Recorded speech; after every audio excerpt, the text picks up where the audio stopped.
Hello again. This week we're going to talk about thesis statements and topics. So first I want to talk about how to pick a topic. There's millions of them out there. How do we even begin? Well, first off, find out from your professor kind of a ballpark of where you should go with the topic. That can always help. Next, once you have kind of a ballpark of what you should talk about, start to brainstorm ideas.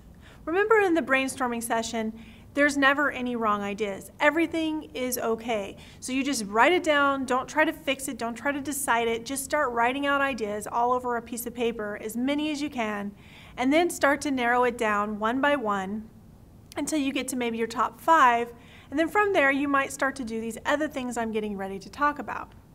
The next one is called the bubble method. Now, behind you, you're actually going to see a bubble method, and it's a clip art that I prepared for you to kind of show you what this looks like. And this is my formula for basically saying that if you cannot get a topic and with thesis statement and 3 body paragraphs within a minute or 2, you've got the wrong topic. It should be a really simple process. So, here's how it works. You come up with a thesis statement. And that thesis statement, which I'll talk about in a second, has to be really strong, and I'll teach you how to do that. But first, let's say, just for now, you come up with a thesis statement. And let's say our thesis statement is, watching TV all day hinders a child's development.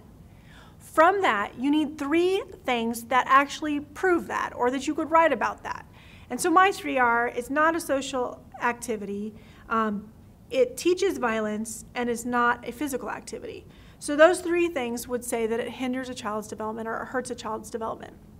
So that's a bubble method.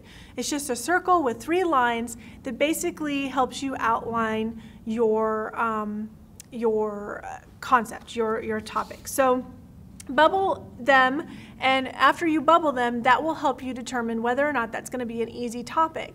Seriously, any topic you come up with, it should be really relatively easy to just come up with 3 different concepts that go with it.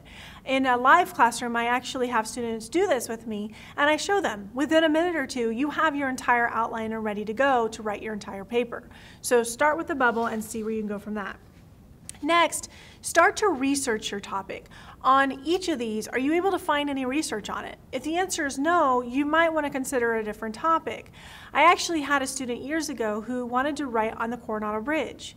Now that sounds like a great topic, but when she got out there and tried to find articles and information on the Coronado Bridge, she had an incredibly hard time. Now in today's technology age, there may be more out there, but back then there wasn't. And so she had to change her entire topic. So make sure there's stuff out there on it before you choose, and because once you determine that topic and you start to do a thesis statement, you start to do an outline, you start to do a draft, all that kind of stuff, you never want to have to go back to start all over at beginning stages. So make sure your topic's going to work before you launch in by seeing if there's any research. Next, choose a side. You have to choose a side. Students are always like, well, I don't know which way I want to go. Well, the problem is if you don't choose a side, you end up with a wishy-washy paper. You need to choose a side. Even if you still kind of think the other side might be okay, ultimately pick a way to go and go that direction. Don't be afraid of it, just go that direction. And then ask yourself, do I care? I always tell people, write about something you care about. Often when I do topics, it's always about topics that people care about, or I give them like 20 different choices so there's something in there hopefully they care about. Because if you care, I'll care, and the more passionate you are about it, the better the paper is going to be. So that's always a good thing when it comes to a topic. Now, how do you narrow or broaden your topic? A lot of times topics are just way too narrow or they're way too big to actually cover them adequately. So I say use the 5 W's. What, where, why, when, and who. These things will actually help you narrow or broaden your topic. Well, let's say our topic is too broad, such as sports. Well, what do? We can add in a who, high school. So now we have high school sports. And then we could add in a what, enhancement drugs. Okay, so now we have high school students who are using enhancement drugs. I have just narrowed my topic, and now I can actually launch off and go with that. Now let's say it was something like morality in the 1950s, prayer. And I was like, wow, this is just way too narrow. I can't find anything on prayer in schools in the 1950s. What do? Well, maybe you can add in a when and actually talk about a compare and contrast of the 1950s and today. And by adding that in, that helps you. Or maybe you need to remove a W, like get rid of the Y, and don't talk about the prayer in schools, and just talk about the comparison between the 1950s and today. By taking in a W or adding in a W, you actually can broaden or narrow your topic. All right, creating the thesis. This is the most important thing you will learn in this entire class, because this will affect everything you do from this point on. First off, is your thesis arguable? Can I have a conversation with you about it? Can I argue with your statement? And make sure it's a statement, not a question. It's an answer to a question, not the question itself.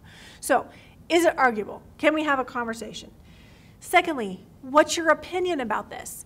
You have to choose a side. Like I said, you can't say it could be good or bad. No, you have to either say it is good or it is bad, but not on each side of the fence. Third, it can't be dramatic. It can't be all the people everywhere all of the time. Chances are you're never going to be able to talk to everybody on this planet.